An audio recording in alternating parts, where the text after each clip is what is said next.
This clip is brought to you by SaveWithConrad.com.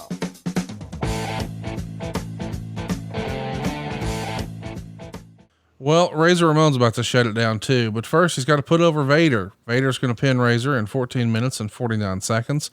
Meltzer would say Vader dominated early, but Ramon got a strong comeback, and Vader looked to have put on another 15 pounds or so, and it works against him in long matches. Still, it was a good match with some good near falls and solid psychology. The finish saw Razor go for the Razor's edge, but Vader flipped out of it and gave him a hip drop for the pin. 3 1/4 stars.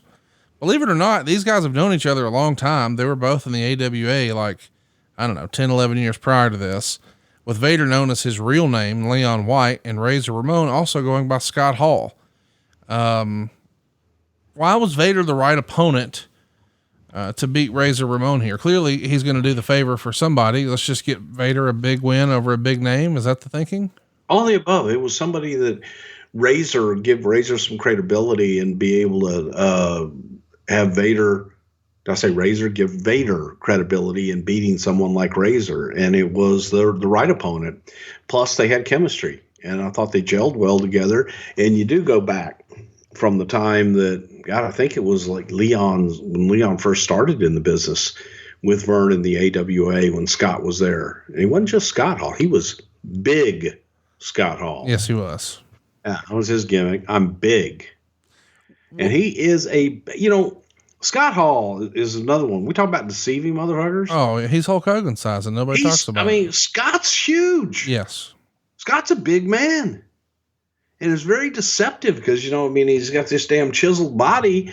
But I saw him the other day and I was like, man, he's still he's Scott Hall. He's that's what I said. Big Scott Hall. That wasn't a gimmick. That was a gimmick. You know what I mean? He was big. He was Scott Hall. What'd you think of Vader's performance here? He's been the top guy, the top heel over on the WCW side of things for quite a while. You're excited to get him. You do the big angle with him in Gorilla Monsoon in January. He's really getting up and going now. Meltzer says, hey, he looks heavier and it's probably hurting him a little bit. But this is one of his sort of coming out performances on pay-per-view. Of course, he was on the WrestleMania card, but I don't know if that counts. There's a bunch of other guys in that match. But here, one-on-one, a top talent, a guy like and trust in Razor Ramon. What did you and Vince think of Vader's performance here? I thought it was a little underwhelming, personally, because you have to – there were so many things when you look back on some guys that would come in from other places that were top guys. When they get into our rings in general, the ring's a little bit bigger. It's got ropes instead of cables. Some guys can adapt, some guys can't. Some of that threw Leon off because Leon was used to working in smaller rings. He was used to working with cables for ropes instead of actual rope. And I think that there were just little things. His timing was off. He had put on weight. And you put on weight, now you've got an extra step and a half or an extra 2 steps in the ring that I'm not used to. Those little things add up. Yeah. As a performer that's used to doing things one way. Then you come into, you're the big fish in the small pond. Now you come into the ocean and wait a minute, there's sharks in here. Right. And you're a whale, but you're not a killer whale. And you have to adapt. And I think Leon wanted to come in and be the great white shark. And he just wasn't.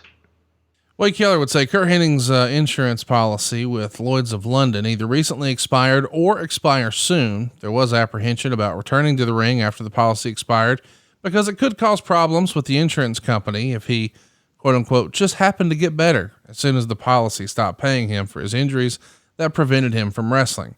He also didn't want to return too soon from injuries in general.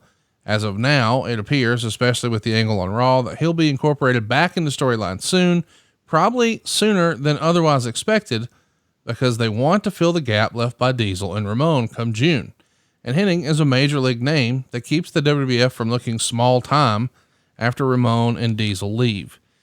Now, we've done a whole episode on Mr. Perfect in the past, but I do want to just take a sidebar here and talk about the Lloyd's of London thing. How in depth are your conversations or Vince's conversations with Kurt about possibly coming back here and getting in the ring? You know, again, it all comes down to whether or not they can. And we don't get into whether or not they've collected insurance or anything like that. That's on them. Yeah. And they've got to pass the physicals. They've got to be able to prove to us that they can perform. And we're not going to get into anything with any kind of insurance company one way or the other. Not our place, not going to do it.